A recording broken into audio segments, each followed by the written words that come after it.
Que a Feiticeira Escarlate é um dos seres mais poderosos da Marvel, isso não é mistério para ninguém. Desde sua criação, no início do desenvolvimento da personagem, foi dito que ela tinha mutação da manipulação da probabilidade, que já a tornava próxima de uma divindade. Tenho certeza que muitos de vocês já conhecem essa fase da personagem, em que ela era capaz de fazer coisas que eram ditas como impossíveis ou muito próximas ao impossível. Ela pode manipular a probabilidade para que algo muito improvável aconteça ou que algo muito provável não aconteça. Há até mesmo uma cena que ficou um pouco famosa, na qual o Thor acidentalmente lança seu martelo em direção a ela, e ela faz com que o martelo pare de ir na sua direção, manipulando a probabilidade dele cair no momento em que se aproximasse dela. Com o tempo, e com algumas informações da Marvel, até mesmo relacionadas ao universo cinematográfico, ela perdeu o status de mutantes. Foi feita toda uma recontagem da sua história de origem, de modo que ela e seu irmão Mercúrio fossem agora experimentos do Alto Evolucionário, um dos seres mais inteligentes de toda a Marvel. De uns bons anos pra cá, além da mudança da origem dos seus poderes, ela também recebeu muito mais foco na sua magia. Claro que ela sempre foi uma personagem ligada ao mundo místico, mas dos anos 2000 pra frente, isso tornou muito mais evidente e claro na personagem. Toda a sua história de origem relacionada ao Monte Wundagore recebeu uma importância maior, junto com a sua capacidade de manipular a energia do caos. Eu não posso deixar de citar o momento mais épico da história dos quadrinhos da Feiticeira Escarlate e um dos momentos mais épicos da Marvel no geral, que é quando ela praticamente extinguiu os mutantes. Isso aconteceu porque a Wanda era casada com um personagem Visão, que é um androide, e por isso eles não podem ter filhos, já que ele não possui um organismo como a maioria dos outros seres vivos.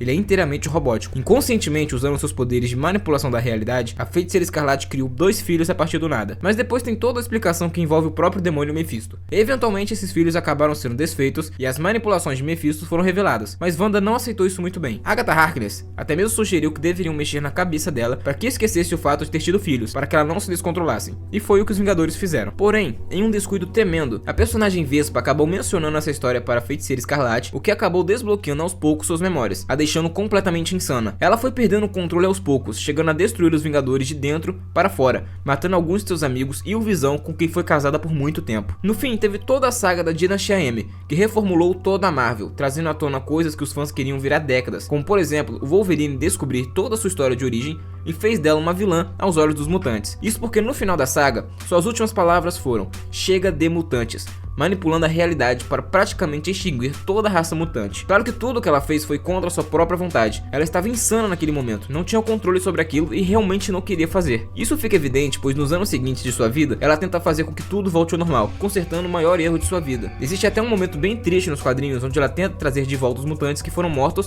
e acaba criando um exército inteiro de zumbis de forma acidental. Mas ela acabou conseguindo se redimir, criando uma dimensão intermediária entre a vida e a morte que os mutantes poderiam usar para ressuscitar mutantes do passado e até mesmo mutantes atuais, que acabavam morrendo durante a Era de Krakoa, que infelizmente é uma era que já acabou. Os mutantes perdoaram a personagem e até mesmo aqueles que contavam histórias para os mutantes mais novos sobre como ela era uma vilã, agora contavam de como ela era sua salvadora. Entramos então na nova fase da Feiticeira Escarlate nos quadrinhos, que na minha opinião é uma das melhores da personagem e um dos melhores quadrinhos da Marvel sendo lançados atualmente. Não que a competição esteja alta, mas enfim. Nessa HQ da Feiticeira Escarlate, vemos o seu dia a dia cuidando de uma loja de produtos mágicos, onde ela tem uma porta criada com feitiçaria que transporta automaticamente para lá qualquer pessoa que precise da sua ajuda. Nisso vemos ela interagindo com muitos personagens poderosos e amáveis, inclusive entidades cósmicas, como foi o caso do Intermediário, atravessando realidades paralelas, indo para mundos fictícios e até mesmo lidando com divindades como Loki e outros seres de extremo poder. É inclusive nesse quadrinho que temos uma das melhores batalhas místicas da personagem, que é contra a própria Agatha Harkness, que foi por muito tempo a sua mentora. Claro que a Agatha já não é mais a mesma que vimos nos quadrinhos antigos da Marvel, aquela idosa, super simpática que inclusive ajudou a cuidar do Franklin Richards quando ele ainda era um bebê. Isso foi por culpa do universo cinematográfico da Marvel, que transformou ela numa personagem jovial e vilanesca. Então estão fazendo a mesma mudança nos quadrinhos. Mas como eu mencionei em um dos vídeos passados, eu vou criar um vídeo especialmente falando sobre como o universo cinematográfico da Marvel está estragando os quadrinhos dela. Mas voltando a Agatha, as duas travam uma batalha em questão de milésimos de segundo, onde atravessam um plano das realidades inteiras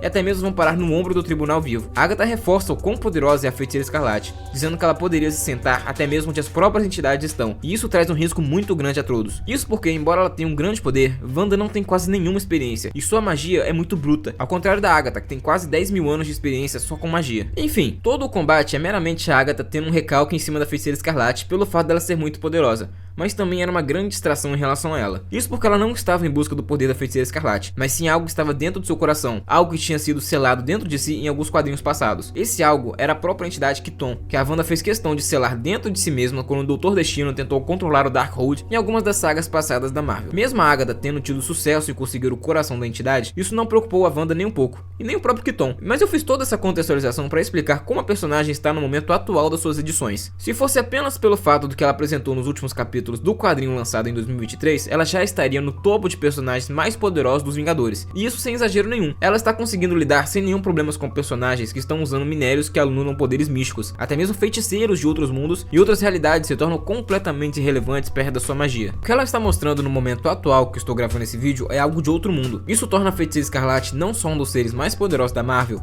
mas também um dos mais poderosos dos quadrinhos. Eu diria que poucos heróis da DC, se é que há algum, poderia bater de frente com a personagem atual. Mas por que eu tô dizendo tudo isso? Simples, atualmente ela está enfrentando uma entidade conhecida como Gryver. Ela representa o fim de cada um dos conceitos universais, e já tinha sido apresentada em um quadrinho passado do Quarteto Fantástico, quando Franklin Richards estava manipulando a realidade para reconstruir o oitavo cosmos. Ela é tão poderosa que, logo na sua primeira aparição, Franklin teve que sair correndo para não morrer, e ela matou uma das versões do Homem Molecular. Eu só não coloquei ela na lista das entidades mais poderosas da Marvel, porque eu sempre vi ela como um avatar do esquecimento, assim como foi o Amatsu Mikaboshi, que eu mencionei naquele vídeo. Mas de uns tempos pra cá, tá havendo uma discussão até um pouco intensa sobre ela ser ou não um avatar dele ou uma entidade separada. Como a Marvel ainda não deu uma declaração ou explicação muito profunda sobre quem é a personagem, afinal ela também é uma entidade muito recente nos quadrinhos, por enquanto eu vou deixá-la apenas como um avatar do esquecimento. Na minha visão, é o mais correto a se pensar sobre ela, mas caso algum dia a Marvel venha contrariar esse meu pensamento, volto aqui e faço um vídeo explicando certinho sobre a personagem, talvez até mesmo refazendo aquele top 10 que eu fiz umas semanas atrás. Mas apesar dos constantes aumentos de poder da Feiticeira Escarlate, a luta foi completamente unilateral. Gryver a matou com um único golpe, mas com certeza não foi o fim da personagem. Ela foi parar em uma realidade alternativa,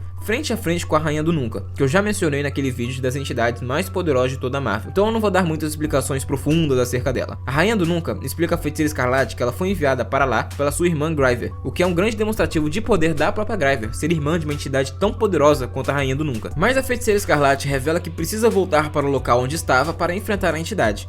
E paralelamente a isso, seu irmão Pietro e sua irmã de consideração Polaris se mantêm na luta contra a vilã enquanto a Wanda se resolve na situação dela. A Rainha do Nunca comenta que a carne da Wanda foi destruída, no caso seu corpo, mas a sua alma se recusava a morrer, coisa que já aconteceu nos quadrinhos anteriormente também. Mas a rainha guiou essa parte da Wanda para uma estrada escura, o submundo das bruxas, a Terra da Morte. Ela contextualiza que Gryver é a sua irmã, e as duas atuam em oposição. Enquanto Gryver representa o fim, sem alternância, o fim definido, a Rainha do Nunca representa aquilo que talvez seja, as possibilidades que permitem o livre-arbítrio para a escolha do futuro. A Rainha do Nunca ama a liberdade, o caos. Elas não agem diretamente uma contra a outra, apesar de serem opostas, mas sim através de agentes. Gryver tem os seus cultos, em contrapartida, a Rainha do Nunca tem os seus seres nexus. Os seres nexus atuam como pedras angulares para a estabilidade do seu respectivo universo e, consequentemente, o conjunto deles estabilizam todo o multiverso. Cada universo tem o seu ser nexus, um ser com a capacidade de afetar probabilidades e o futuro de seu universo. E isso já havia sido apresentado décadas atrás pela Marvel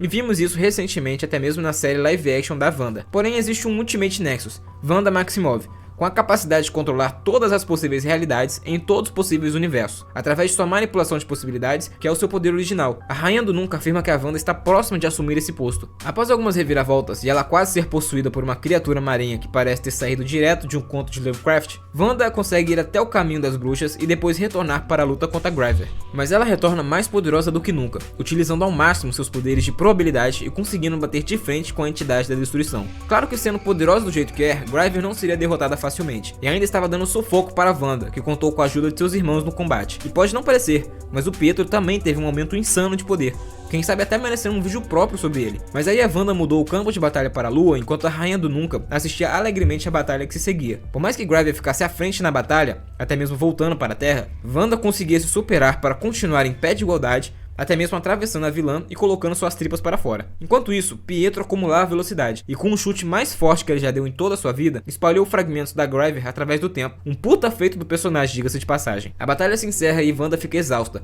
mas apresentou a nós leitores uma forma jamais vista e provavelmente a sua mais poderosa. O capítulo termina com um gancho para o que deve ser o próximo vilão mostrado, que é Kiton, que escapou de sua prisão. Mas no geral foi isso. Wanda atingiu o patamar das entidades e é hoje a heroína mais poderosa da editora. Se curtiu o vídeo, deixa o like aí embaixo, não se esqueça de se inscrever para acompanhar mais de tudo o que ocorre dentro dos quadrinhos e até a próxima.